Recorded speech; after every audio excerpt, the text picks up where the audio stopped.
In this video, I'm going to talk about breathing and bracing during your lifts.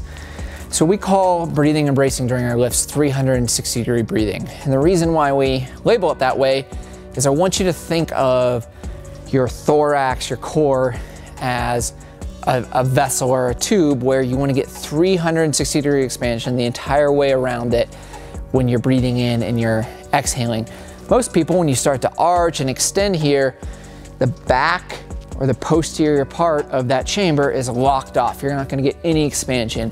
Your lats are locked down, your paraspinals through your spine are contracting really hard, and when you go to breathe, you're not going to get any expansion through there.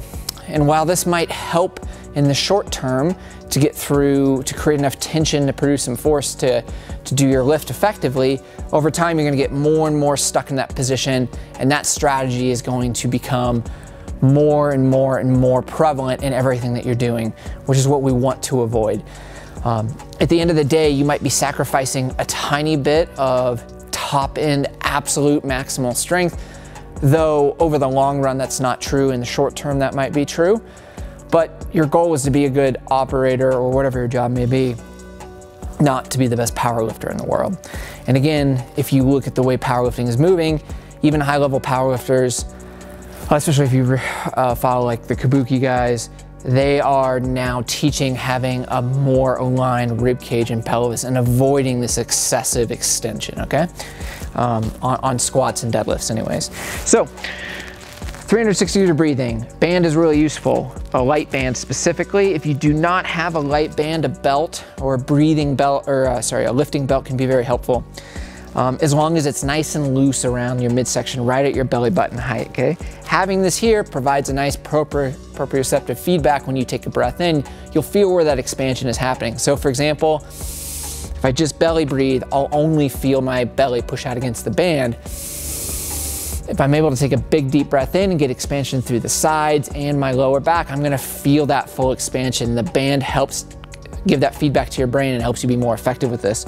So whether I'm deadlifting, I'm going down here, taking a nice big breath in, and again, we want to think of 360-degree expansion.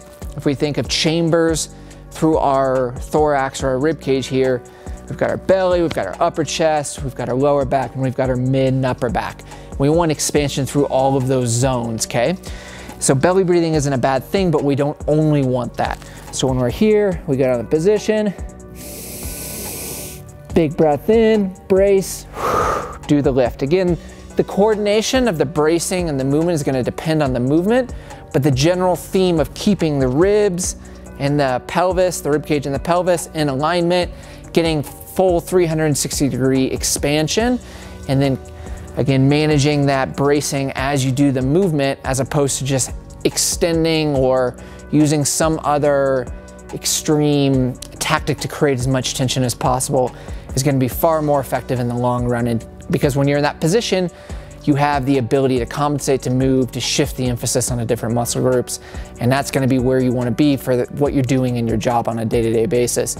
You need to be able to continue to move really well and continue to breathe through that position, especially if you're going to do any kind of long duration, you know, heavy rucks, heavy carries, things of that nature. So you need to keep reinforcing this idea of having really ideal position and breathing mechanics, even when you're doing your primary lifts.